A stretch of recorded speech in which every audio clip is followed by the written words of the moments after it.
Dear friend, I have a serious problem now.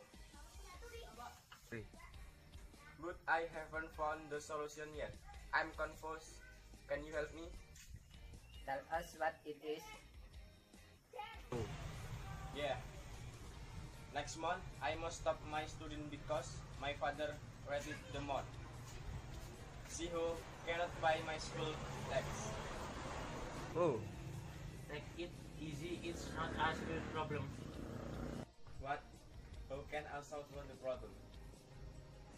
Okay, I think you solve as well. Claim that your family can open the school case. Can you show me the letter you should or to the parents representative? And my opinion, you can also request scholarship. I think you are the best. Thank a lot for the suggestion. I agree to do that.